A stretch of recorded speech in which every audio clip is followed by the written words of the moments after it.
All right. So I'm here. I'm live in effect. Yes, I'm live in effect.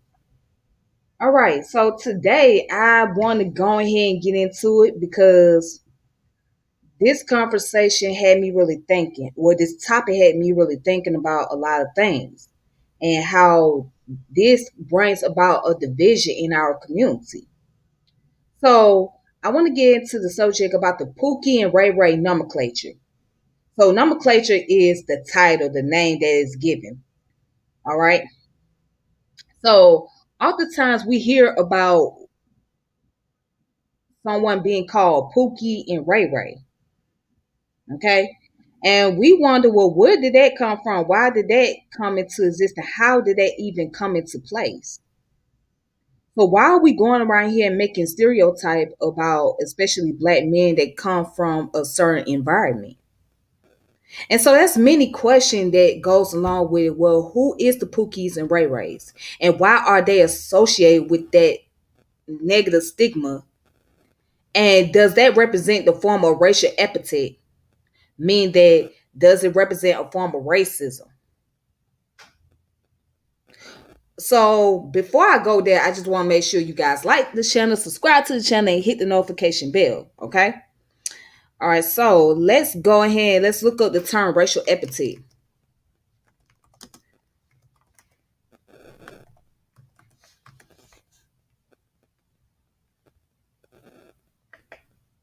All right. So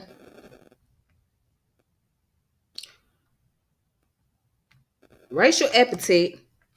Let me pull up the definition.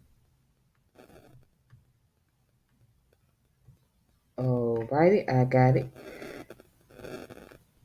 So according to Google, right, racial epithet represents the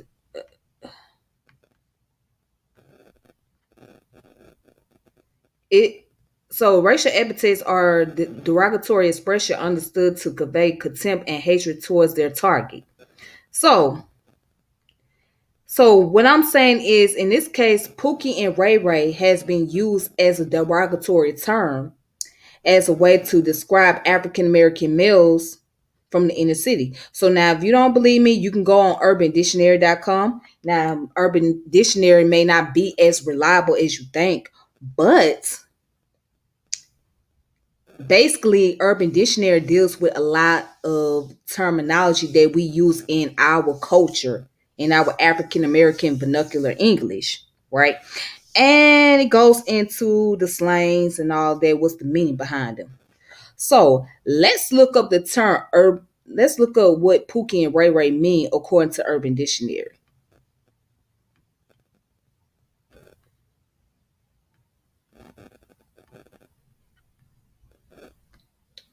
All right, so of course you go on urbandictionary.com. Now that's multiple definition. Now, Pookie and RayRay is a generalized broad term that describes a social nonconformist, usually ex-convicts, jobless, unfaithful, ghetto dreads, incapable of social grace, commitments, or gainful employment, the absentee father, baby daddy of unwed mothers, the inmate population, the drug dealers and hustler on the streets are example of Pookies and RayRays. Okay. Now, there's another terminology. There's another terminology. It says the definition of Pookie and RayRays are stereotypical ghetto dwelling men. They lack ambition. They usually don't have a job or decent income. They probably have felony records for stupid crimes, domestic abuse, petty theft, selling weed, robbery, assault, drug addiction, and multiple children by several women. They have few employment prospects due to their inability to take control of their lives, mainly because they're poorly educated. They lack personal accountability for their problems and cannot respond to difficult circumstances. They are shamefully low class. So, who coined the phrase? So it says the popular YouTube and podcast host O'Shea Duke Jessic coined the term around 2018 as a funny way to describe low life black men. And it says origin, the term derives from the nicknames of famous movie characters of the same name Pookie, the comical crackhead from New Jack City, which was played by Chris Rock, and RayRay, the two-timing crook from South Central. However, these nicknames were common in many black ghettos in the 70s, 80s, and 90s. Okay, so it goes into the examples. The example is, yes, she's an educated woman, but she also an unwed mother. She got knocked up running with Pookie and RayRay in her younger days. And it says, she spent her best year weaving and gelling. Now she has multiple children by different Pookie and RayRays, but wonder why no good man wants to marry her. You know, oh boy. So as we can see here, according to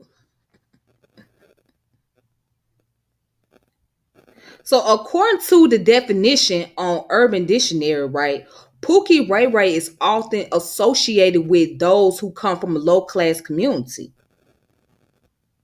Okay.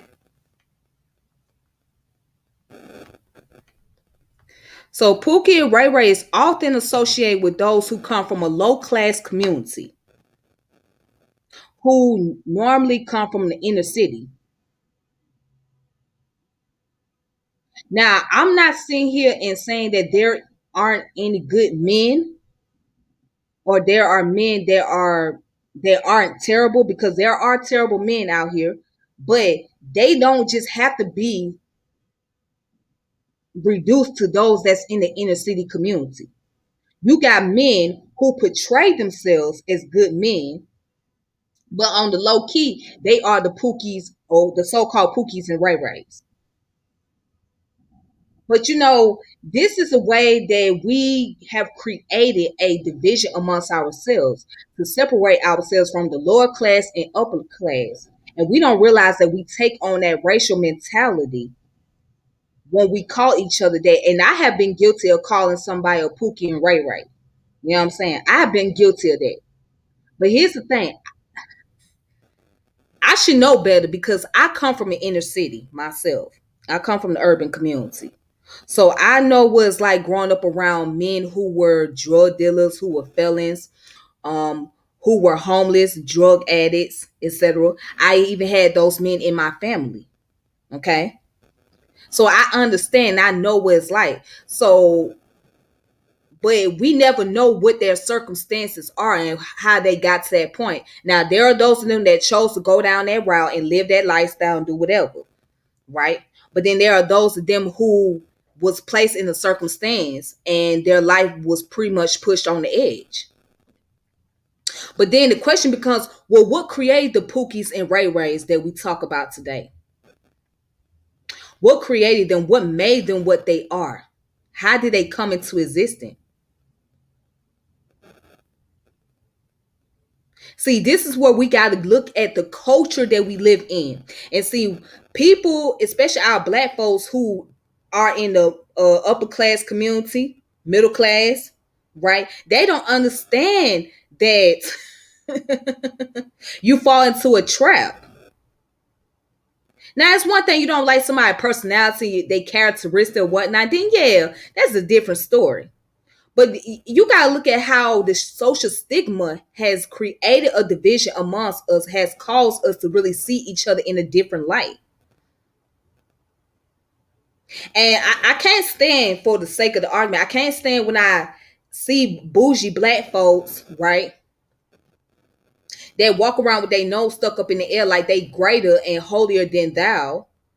But you forgot at one point in time that it was your great grandparents, right? Or your grandparents or your parents that had to struggle out the ghetto, out the inner city to get to live in this environment that you call the middle class and upper class community, so that way you can be able to have a better life and you don't have to go through what they've been through. And see, what you call the Pookies and RayRays is probably was your daddy, was your uncle, was your mama, you know what I'm saying, was your cousin, your brother that had to sell dope just so the family can get up out the hood and be able to live in a comfortable space. You understand what I'm saying? So we got to be careful, and we have to sit back and think, well, dang it, why is it that it's reduced to the ones that's in the ghetto?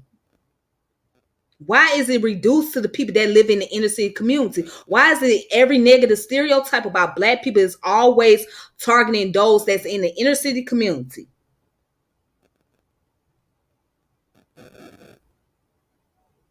I mean, that's something that we must really think about.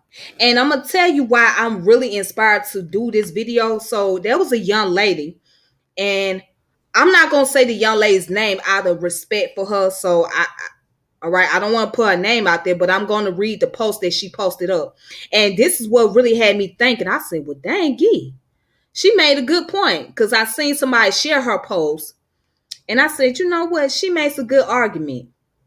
So I'm going to read, well, actually, she had two posts that I actually liked. So this post right here, she said, using Pookie and RayRay to describe hood niggas is really the dustiest and ashiest thing I ever heard y'all square ass nigga come up with. She said, the fact that y'all equate a nigga from the hood to have less than qualities is an issue.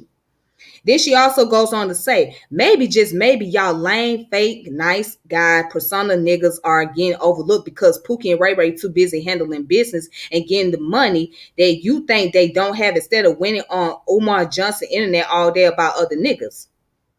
So it says, you're not being chosen because you're not desirable in any aspect, especially when you're spewing tired, played out narratives like that. Go get you a haircut, preferably by a Pookie and RayRay, then put on some chapstick and lotion. Let's start there. All right, so now she was going in, but she has a point. She has a point, because the people that mainly go around saying Pookie and RayRay is those who act like they are very conservative and they are much greater. So as I read the definition, this terminology came from another black man calling other black men Pookie and RayRays, because he feel like he's much more conservative. But I'm gonna say this again. Just like you got low down dirty ass niggas in the hood, you got low down dirty ass motherfuckers in the suburbs. You got them in the middle class and upper class community. They just know how to conceal themselves. They know how to keep it on the low key. They know how to put on the front. But behind that closed door, they totally different. But see, what you call the Pookies and RayRays, right? They have went through a transition from going to prison, right, and transforming their lives. What you call the Pookies and RayRays, they the ones that has to hustle and take care of their family as much as possible, right? And what you call the Pookie and RayRays could be the ones that be bringing the knowledge out there in the streets. And never thought about that, did you? See, we make fun of crackheads, right? We make fun because, see, Pookie, if you guys know the movie New Jack City, which was played by Chris Rock, he was playing as the crackheaded guy. But what you don't know is that Pookie was once upon a time was a very intelligent young man. who happen to just fall in a state of destitution. Hell, that Pookie can sit up there and give you knowledge and give you game about life if you just listen. That RayRay can teach you how to protect yourself and how to defend yourself and how to survive. But you know, it's so funny. People want to make profit off of those in the hood. They want to use the folks in the hood to just gain some type of recognition, right? But you instead of talking down on them at the same time. But then you want these artists to act like these Pookie and RayRays that you're talking about. You want these artists that's in the music industry acting just like them, making music about them, right? Pretending like they wanted them, living that lifestyle. That's the part that interested me. That what got me really being. That got me sitting back thinking like, well, goddamn. Well, Pookie and RayRay couldn't be that bad if these rappers out here imitating them. If these rappers out here making music, just like when we make a stereotype about Keisha down the street, and that's something I came up with. Keisha down the street, meaning that if you guys seen New Jack City, you know Keisha was one of Nino's good friend coming up as a kid. They was childhood friends, and she was rocking with him, rolling with him. You know, saying she was one of his goons. And her favorite line was "Rockabye Baby." That was her favorite line, "Rockabye Baby." But you know, but we made fun of Keisha down the street because she got multiple kids, right? She ratchet as hell, right? Or she may have been out there running them streets.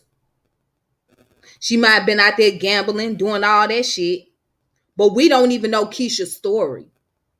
That's the part. People don't be knowing her story, but they're so quick to antagonize her because she different from other black women. She don't carry herself like average black women would carry themselves. Or they perceive that she's supposed to carry herself, right?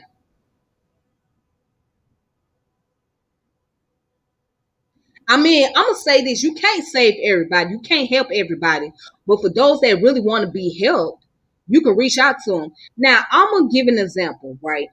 I'm not a big fan of the Nation of Islam. I'm not a big fan of Elijah Muhammad, okay, or Farrakhan. But I will say this: the Nation of Islam, right, an organization like that has helped so many young men to get off the street corners, especially those who were the Pookies and RayRays, so called. They were able to reach out to them and give them some words of inspiration. Those men were able to transform their lives. Like Malcolm X. Malcolm X would be considered as the Pookie and RayRay. But Malcolm X was able to transform his life from being what you call the Pookie and RayRay to being a man that was very powerful, an innovator. Uh, uh, he was a motivational speaker, an activist, and this man didn't even graduate from high school. He was an autodidact. See, that's what they don't talk about. They don't talk about those Pookies and RayRays can be an autodidact and educate themselves.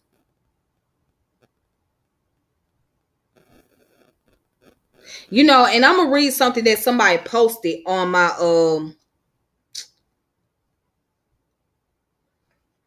page on YouTube.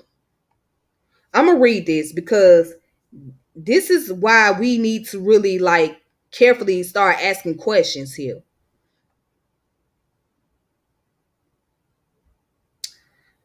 If I can post it, let me get it on here. Hold on.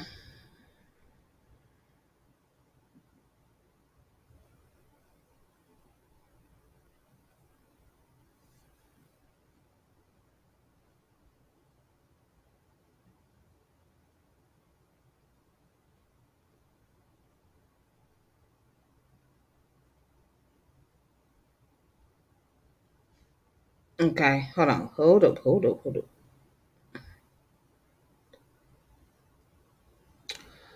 So one guy said this has more to do with the poor decision making practices and the kind of males women are choosing, not so much about the hood versus the suburb. Well, all right. So now the poor decision making, right? Let me break this down. Let me talk about that for a moment because it's so easy to say that these women are making poor decisions as far as the men they choose. And there are those that do make poor decisions. But if you come from an environment and that's all you know and that's all you see, you're gonna gravitate towards those type of people. Let me break something down. Let me school y'all on something, okay? A vast majority of black women in the inner city community grew up without a father.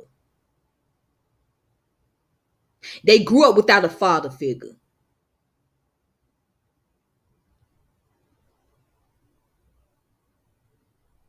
Okay? And most of them, they not gonna be able to know well what a real man is supposed to look like.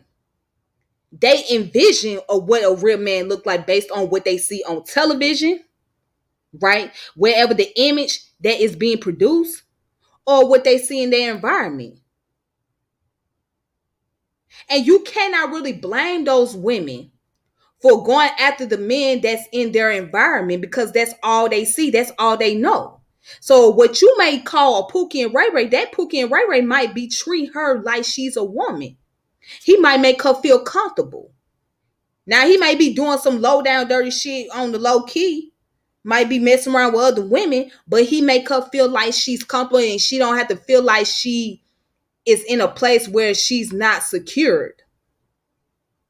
And she can be herself around that Pookie and RayRay or that Big Mo, right? Now I threw that out there, Big Mo. Big Mo is like that guy that everybody respect in the hood. Okay, so I threw that terminology out there. But let's get back to the Pookie and RayRay. So yeah, that's all she may know. She don't know nothing else. She don't know what a definition of a real man look like. So she going to go through that process experience about by dealing with the Pookie and RayRay. And most of the time, it's young girls that do that.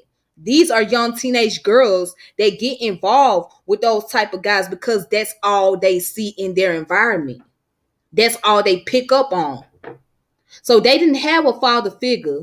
Most of them don't have a father figure that could be able to show them that, hey, this is what the kind of man that you need to look for, and this is something that you should this is the qualities that you should look for in a man, and these are the type of questions you should ask, and this is how you pick them, right? And this is how you choose them. They don't have anybody to teach them that. So they're gonna go by what they see. And whatever is attractive to them, that's what they're gonna gravitate towards too. So you cannot sit here and place every blame on a woman because of the fact that she choose or what you call the Pookie and RayRay, because that's all she know and that's all she see in her environment.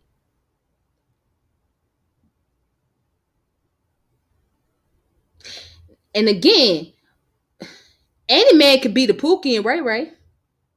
And any man, and let me say this, any man that sit here and say that he a good guy this day and other, you might want to question. You might want to sit there and question him. You might want to sit back and pay attention to his personality.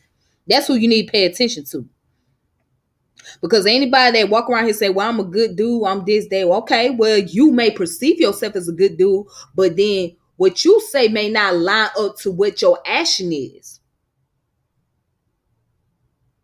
What you say may not line up with your action.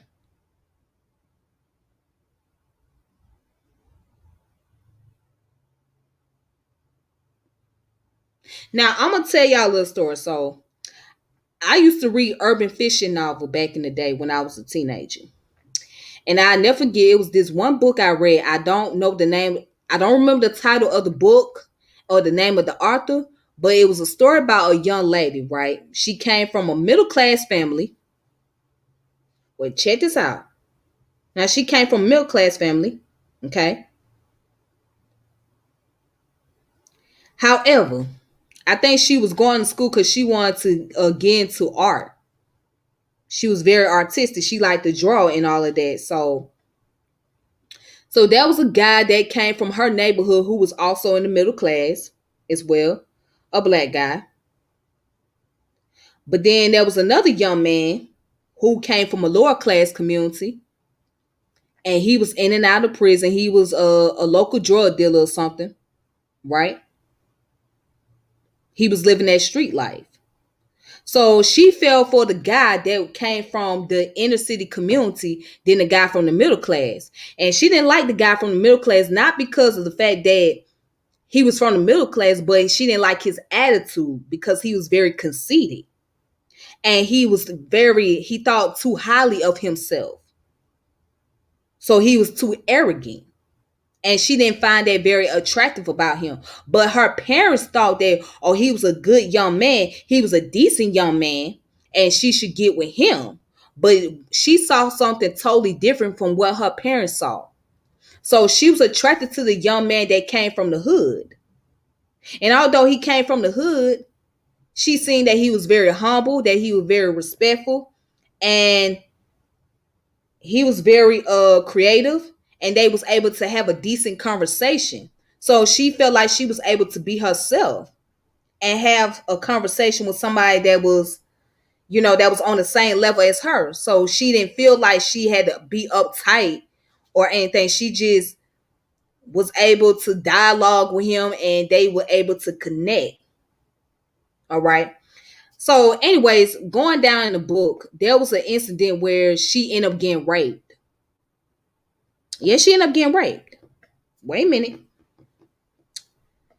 And so her father thought that the person that raped her was the boy from the hood, because the fact that he was from the hood. And of course, he had a felony record because of his lifestyle of being involved in crime and all of that. Right? But come to find out, the person that raped her was the boy that was from her neighborhood. The boy that was from the middle class family. The boy that they thought that he was so nice, so intelligent, and he was the one for her. Right? That boy turned out to be the one that was abusive towards her, and he raped her.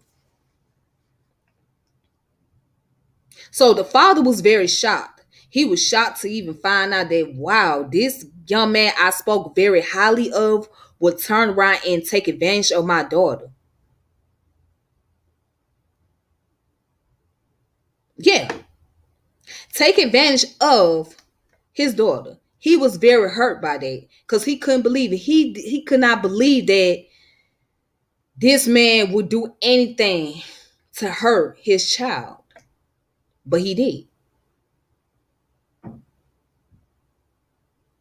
And he had to go back and apologize to the boy from the hood for what he did, for beating the hell out of him.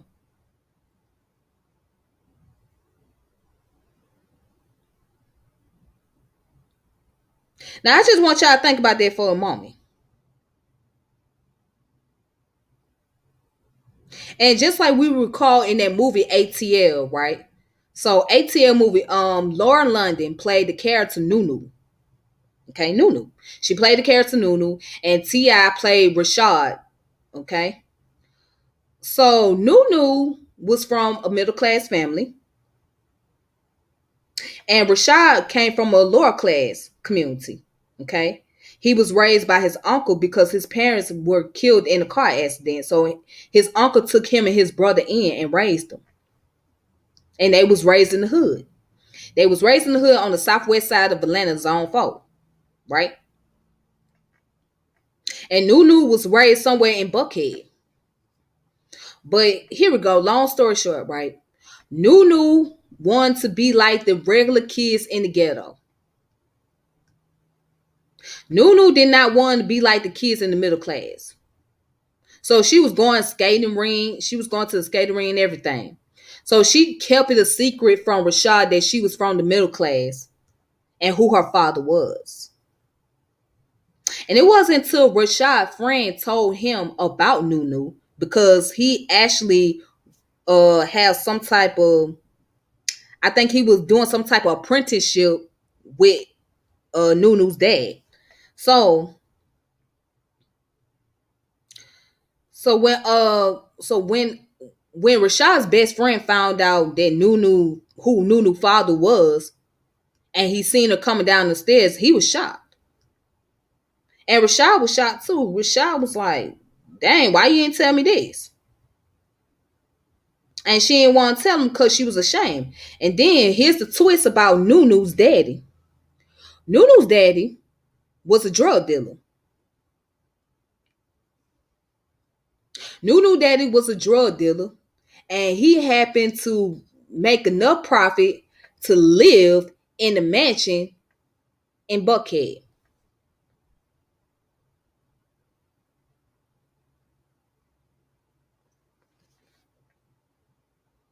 Nunu did not want to hang around with the kids in the suburbs, right? So that's why she linked up with Rashad. She liked it, Rashad, and Rashad liked her. They had a relationship. But she, instead of coming out acting like a middle class girl, she tried to imitate the girls from the hood. But Nunu father didn't like that. Oh, you hang around with them hoodlums. Basically, that was his attitude. You hang around with the hoodlums, but don't realize that he was the hoodlum. He was the hoodlum, and he until he got made enough money to move into an upper class community.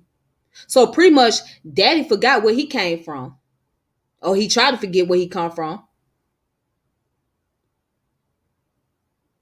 So once Rashad's best friend found out about the daddy and his background and lifestyle, he told Rashad about that.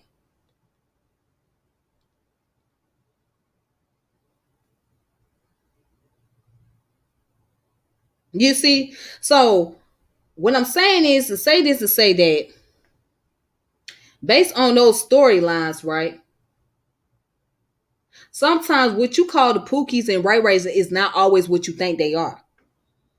Sometimes they are misunderstood.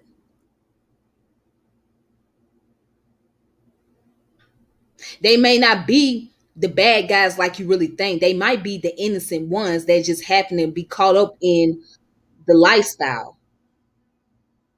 Now, I've known people, let me tell you something about me, okay? The knowledge that I have right now, let me tell you where I got most of my knowledge from. A lot of this knowledge that I have is dealing with people from the streets. I'm going to say that again. Dealing with people from the streets. This is where I got most of my knowledge from. I didn't learn a lot of this stuff in grade school. I didn't even learn a lot of this stuff in college. I had to take the initiative on my own and go out into the neighborhood, right? Involved in the streets, in the ghetto, in the hood, and having ciphers, build with people. People that come from various backgrounds, but for the most part, they come from the hood. I was having build with them. And they led me to start reading more materials. Hell, I used to go to a bookstore, which I would call the ghetto Barnes and Nobles, because that's what it was. It was the ghetto Barnes and Nobles, and the guy was selling books for dirt cheap, good books, great books, and I bought some of my books from there. He was selling books for like $5 or $7. I would go up in there and just buy books from him. And then across from his little books, his book session, right, there was another guy that was selling mixtapes. Now, those areas is no longer there in the area now. They tore it down or somebody else took over. So they rent that space out. However, I used to go up in there and buy books. The Pan African church that I went to, that I visit every Saturday, it was in the hood. Those little restaurants, the vegan restaurants and all of that, that was in the hood. And I ain't never seen nothing like that because coming from the hood myself, I ain't never seen no vegan restaurant, no Pan-African church, not even a bookstore. But when you go into a different type of hood where they have all these things, it's like, damn. Wow.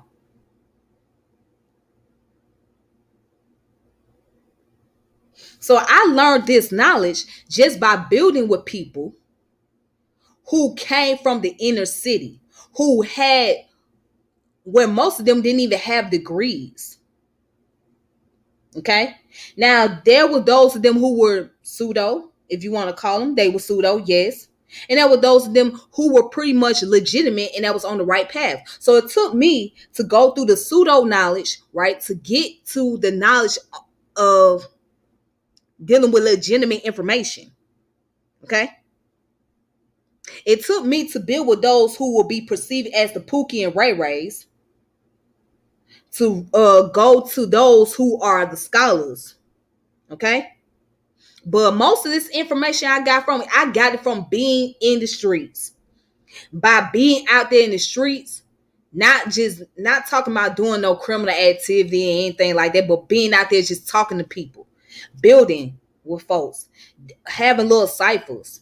I knew a brother that used to sell books out the back of his trunk. He was selling books out the back of his trunk. Most of his book was consist of esoteric knowledge, spirituality, health. He was selling this stuff out the back of his trunk.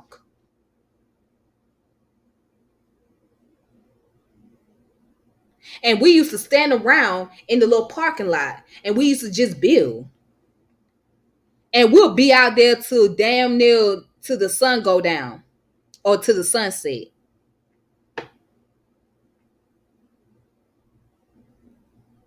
So that means that I'll probably be outside till like 8 o'clock at night, or I'll be out there till like 10. And at 10 o'clock at night, that's when I go home. Yeah, that's how it was.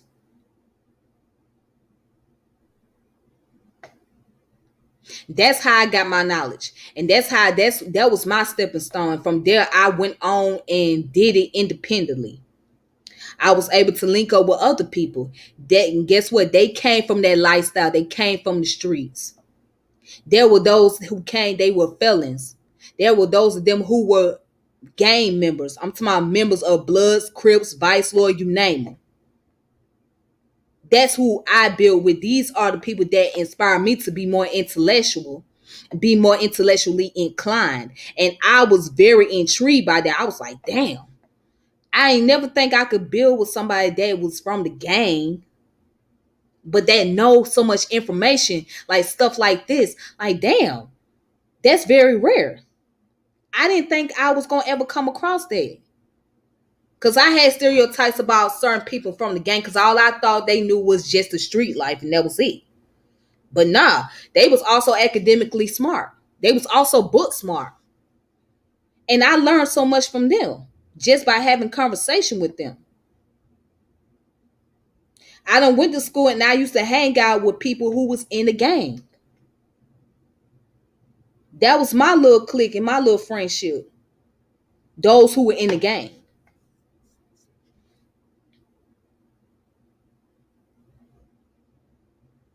And I was just like, damn, wow.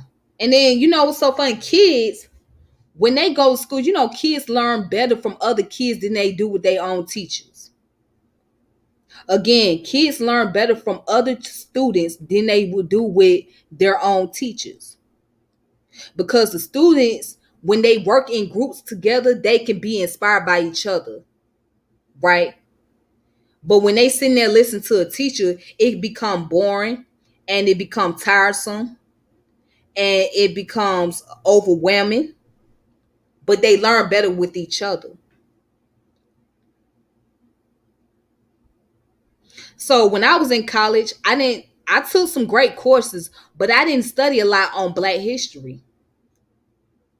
I didn't study a lot on African history unless I was going to take Africana studies, and that's something I did not take Africana studies because I was too busy dealing with sociology and trying to deal with math and stuff like that. And sociology, it talks a little bit about African American, and particularly dealing with racism or sexism or classism, stereotypes, and that's about it. But when it came down to the historical context, as far as like African history, African American history, I didn't learn all that. I had to learn that on my own. And I had to learn that just by interacting with those who were in the inner city community, who was in the streets, who was in the hood. That's how I had learned. So what I'm saying is to say that I learned from the so-called Pookie and RayRays than I did with those who came from the middle class and upper class. I learned a lot more from the Pookie and RayRays. I was dealing with them. Yeah, they was calling themselves conscious, but I was dealing with them on a consistent basis, and that would allow me to grow into myself as a human, as a woman.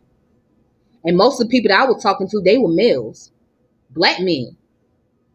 I had more interaction with black men than I did with black women. So that's why I can't sit around and relate to those women who go around bashing men and talk about how much they hate men and this, day, and other. I can't do it because that's where I got my knowledge from, just by dealing with men.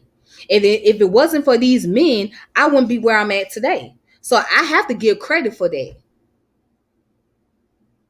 It was the men that taught me. It was the men that inspired me to go get books. It was the men that gave me information.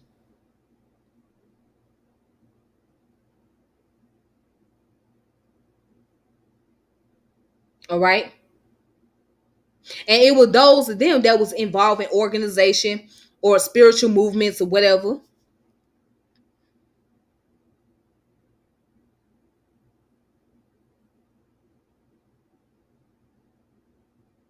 So that's how I got to where I'm at. And that was a journey. And that's a journey I'll never forget. And I appreciate that journey because it really helped me out a lot.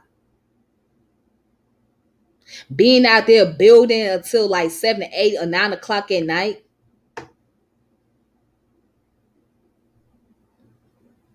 And I never had a problem being around the Pookies and RayRays, as you call them. I don't, when I see a homeless person, I look at them as regular humans.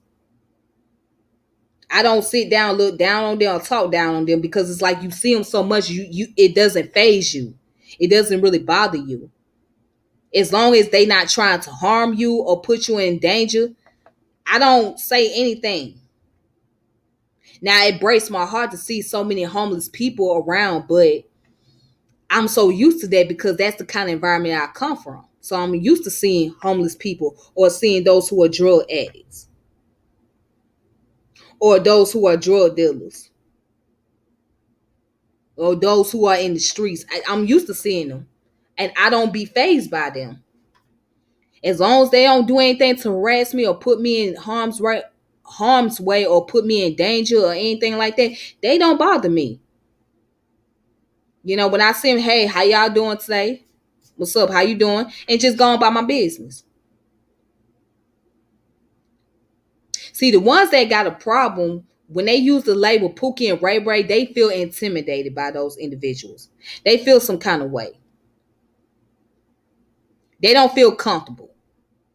Most of the people that come on here on the platform, watch my videos, a lot of them have stories about growing up in the hood and growing up in the streets. Most of the people that's on my social media pages, like Facebook, for example, most of them come from the streets. I got people from different walks of life on my page. And majority of the people that's on my page, they come from the streets. They come from gangs. They come from spiritual organization. They come from social organizations, social movement. They are part of what they call the conscious community.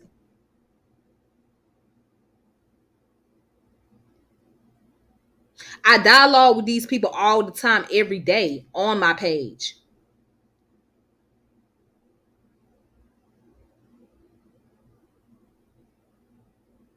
But anyways, I just wanted to give the talk on that. So I spent about a good 45 minutes going in, but I hope you guys enjoyed this video.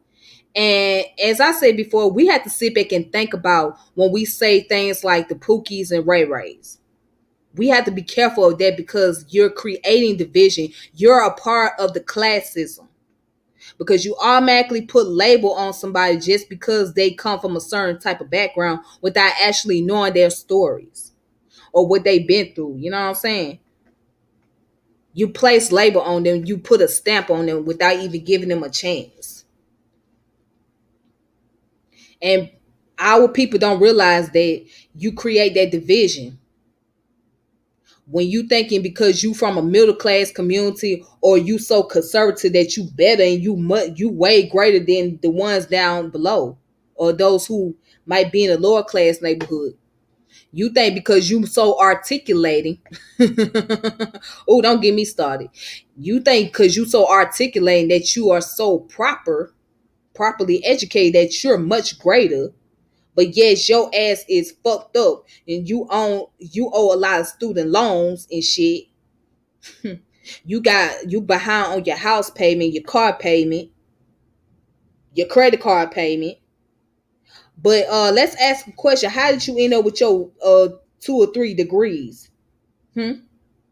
You can't tell me that every last one of you studied throughout your course. That every last one of you picked up the damn book from the library and read that damn book. You can't tell me that some of y'all done paid somebody to do your homework assignment. Yeah, some of y'all done paid somebody to do your homework assignment just so you can pass. But see, don't nobody want to talk about that though. Whereas the ones that's on the street, they autodidacts. They'll take initiative to go to the library and read materials. They'll go to the bookstore and buy books. They'll go to the Amazons and get the books and learn something. And they can still outdo you and they can still debate against you, regardless of what type of degree you have.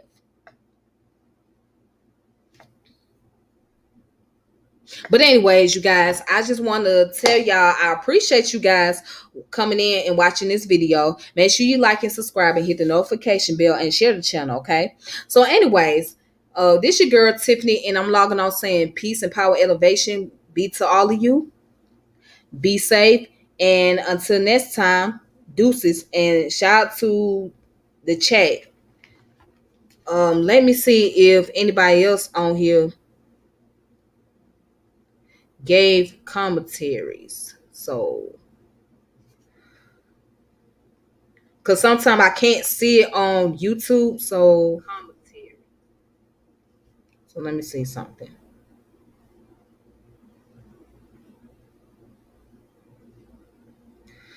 Nope. Okay. So I don't see any other comments on YouTube on my mobile device. So I guess that's all the comments that I see on here. But anyways, thank you guys for tuning in, watching, and be safe. Until next time, I will link up with y'all later with some more topics, some more information. Okay. I'm gonna also try to do other things. I'm gonna try to get more people on here, so that way I can do like more dialogues, interviews, etc. All right. But other than that, y'all take it easy. Peace. Be safe. Thank you.